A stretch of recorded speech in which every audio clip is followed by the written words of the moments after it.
Game to Love are back for another US Open day roundup, and we're here together in person today.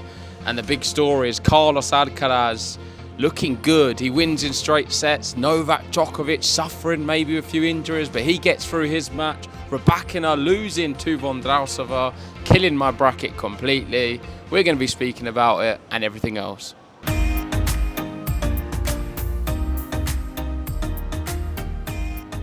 That's right, day 8 in the books. That's right, JG. Nice to see you in person for a change. And yeah, the big story of the day, I don't know which one was bigger. Barbora Krejcikova saving 8 match points and then going on to win the second set and then eventually the match. Or Jelena Rybakina losing to Marketa Vondrousova. I don't think anybody had picked that one in their brackets. If you did, well done to you. But yeah, what a performance again from both of these ladies. Both of them are former Wimbledon champions as well. And it's a weird tournament, isn't it? That when one of them gets going, they tend to have like a pretty good tournament. They're similar in the sense that they've both won Wimbledon. Both Czech. They're both Czech. They're both inconsistent, and you don't really know what to expect, and have suffered from injuries. Vondrousova's had some terrible injuries over the years. You saw her after her victory against Rybakina, breaking down in tears. Obviously, it means so much to her to be able to overcome this big challenge in which Rybakina was. Yeah. I had her as a real contender to go on and win this US Open. She played very well in the match. Both players were great. A lot of winners to unforced errors for both of them. Yeah, and, good ratio. Vondrousova was just a little bit better, and it was a close match between two good players. I can't be critical too much of Jelena because I didn't think she did too much wrong, just coming up against one of the best players in the world on her day, and Vondrousova certainly is that. She was asked after the match, "Are you ready for Sabalenka?" And she said, "I've studied the way Sabalenka plays. I will be ready." So fighting talk from her. Yes. And I'm just hoping that Vondrousova can beat her, just to give me a little bit of save some face. Well, yeah, my bracket's looking a little bit better since Rybakina's gone out. Obviously, Sabalenka, what a performance from her. I know that when we were doing the draw preview, we were sort of alluding more to Iga being the informed player coming into this tournament. But you can't deny what Sabalenka does on a hard court slam. She's the reigning defending champion for a reason. And just seeing her dispatch of Buxa just so confidently, it was really like the Sabalenka that can go on and win the whole tournament. So I'd be worried if I was Vondrousova. But she's crafty. And she has a lot of good recovery skills, a lot of good slices, a lefty as well, which is always awkward. She's finding winners, Ben. Yeah. Here's some stats to back up what I was saying. So, 13 aces, 29 winners, and 15 unforced errors. It's her 5th career Grand Slam quarterfinal, her 2nd in New York. Amazing. Don't write her off. As much as you're saying Sabalenka's looking good, I think it's an even matchup. And I'm not sure which way it's going to go. So let us know in the comment section which way you see it going. Moving over to Krejcikova, since we're talking about her as well. It was crazy. Yes. Go through the big moment, because you've got it on your laptop. Well, I haven't got this one right up at the moment, but I remember it well because I was watching it live. And every single match point that Barbora Krejcikova faced, she turned up, and it was almost like she wasn't playing her best tennis until she had to. And when she had to, the winners started coming. The most impressive one for me, and they've listed them all here, we got forehand winner on the first one, forehand winner on the second one, and then it was forehand approach that was unreturned. And then my favourite one out of all of them was when she came to the net and did this just a little slice backhand volley behind Taylor Townsend, and it was like every part of her game we know she's good for, which is obviously the doubles game, so good. Do you realise another statistic as well? They said on the match yesterday, her forehand average speed is 1 mile an hour more than Jannik Sinner for the tournament. Really? Yeah, how crazy is that? Barbora Krejcikova, we know she can rival the likes of Iga and Sabalenka, and that's why she hits the ball pretty hard. I think mentally is her strongest asset, in my opinion. It's very rare for players to be able to do what she's done across the men's or the women's, to be fair. To save 8 match points, you have to be a bit of a mental giant, and that's exactly what I think she is. She beat a player in Taylor Townsend who was playing a lot better than gave her credit for. Of course, we saw the match against Ostapenko. Yeah. Ostapenko would have been willing Krejcikova on to the victory, I'm sure. But yeah, Barbara is serious against a really good American player who was playing in her home slam. She turned up, and I don't know how she got out of that position. So this kind of form for Barbara, this kind of form for Marketa, for me, both of them are contenders to win the whole thing, and it's not going to be a straight ride for either Saba, Iga, Coco, Paulini, one of these guys. I'm really confident in the Czechs. Well, Paulini, another victim of Vondrousova, wasn't she, in the round before? So to take out Paulini, then Rybakina back-to-back, that is impressive. But Krejcikova is a very strange player, just because you never know when she's going to turn up. And when she does turn up, I think she's one of the best players in the world. I know we had that conversation, I think it was a year or so ago, and you say, would you put her inside the big three of the women's game? And I'm like, on her day, yeah. She can compete with all of them, but it's just, when's her day? You never know. There's injuries, though, Ben, let's be fair. There's been a lot of injuries. Yeah, Krejcikova, yeah, I think Vondrousova more so. They've both suffered with it. Yeah, they have, but credit to both of them. When they are fit and they are playing their best tennis, you can see that they can beat anyone in the world. And speaking about beating anybody in the world, we thought Adrian Mannarino was going to be able to beat anyone in the world, but it turns out, no, that's not the case. And he goes out to Jiri Lehečka in 4 sets. But did you know it was the first time since like 1980-something when you've had 3 players, 35 or older, in the second week of a slam? It's insane. Struff, Djokovic, and... Shame one had to go.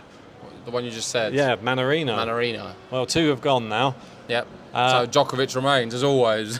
It just goes to show with Novak Djokovic. I'm not going to move on to him yet, but like 38, but still able to stick with all the young kids on the tour. And Struff falls at this hurdle. Same with Mannarino, but Djokovic is always there as a consistent force for the men's game. It's crazy.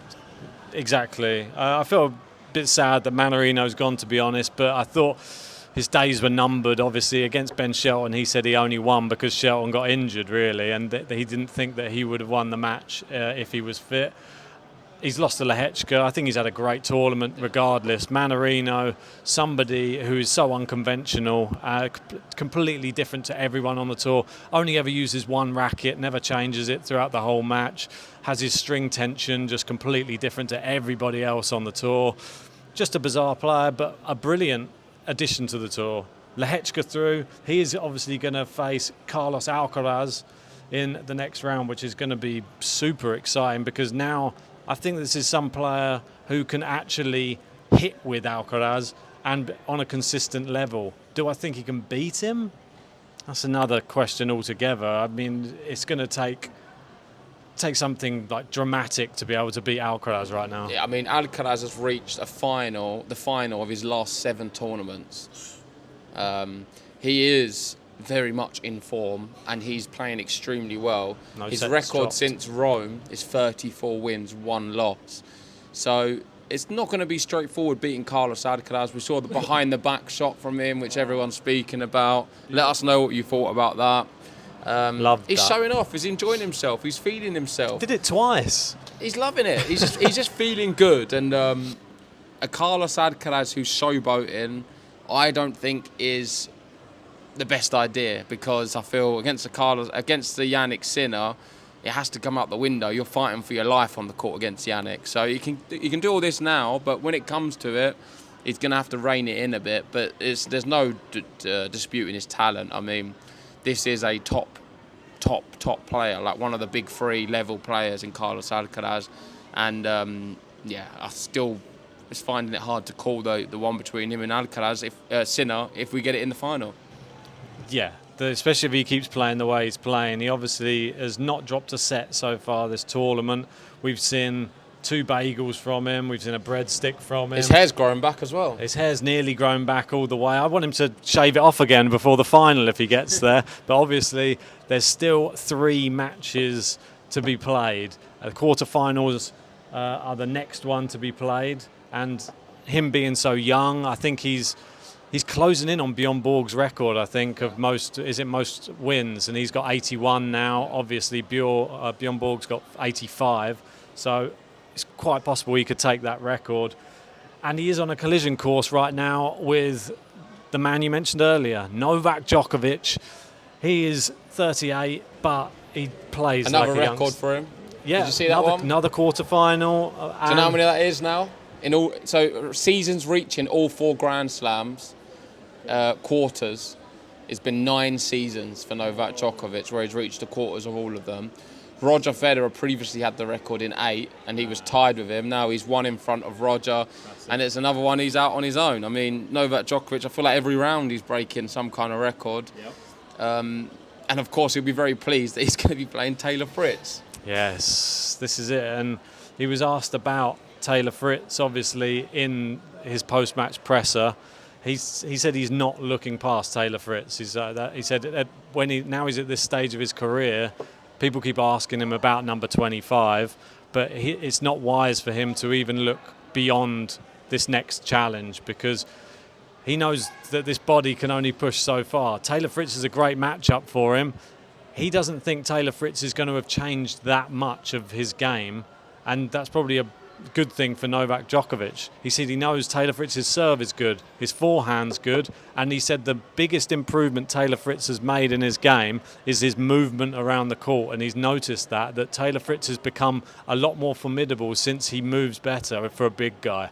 And I think it's going to be maybe slightly closer than their last one, maybe slightly. He's lost 10 times in a row. Yeah, but they're getting closer. That's what I'm saying. Doesn't mean anything. He's going to be losing again.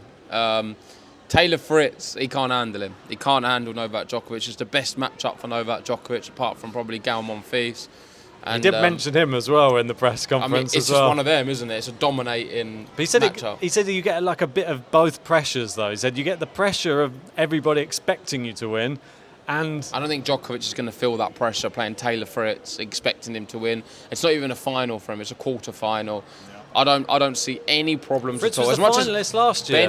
Ben is trying to underplay this to make it feel better if Djokovic isn't able to do it. But everyone's expecting him to, and I'll be shocked if Taylor Fritz can take more than a set. It might take one, but I reckon it will be done by Djokovic in 4 or 3 sets.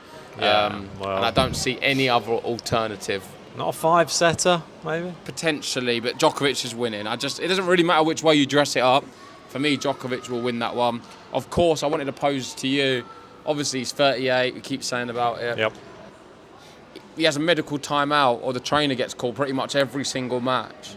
What do you read a lot into that, or do you think it's just the age and his body? He hasn't. I think, and the fact he hasn't played many tournaments either. I think coming back in and playing at a Grand Slam level of tennis, your body gets put through things it doesn't get put through in training, and now you do probably find, oh look, my back's tweaked a little bit, and he just has some painkillers just to get him through each match maybe. But I don't see it being anything too serious. But this is against these players. I think if he gets pushed by the likes of someone like an Alcaraz or a Sinner, then that pain will get much worse, because you'll be moving even more around the court. And Djokovic is only human, even though it seems not like it sometimes. And most likely, if he's going to want to win this major, he's going to have to be Taylor Fritz, Carlos Alcaraz, then Jannik Sinner. Obviously, we don't know that's going to be for sure. The only one we can guarantee is Taylor Fritz. But you'd expect that to be the route for him. And that is the gauntlet. To beat an Alcaraz and a Sinner in the same tournament, you deserve it, definitely. And the fact that he just keeps on getting to the quarterfinals is just credit to him. Hasn't he made the semi-finals? Is it credit to him, or is it just a poor reflection of the rest of the tour?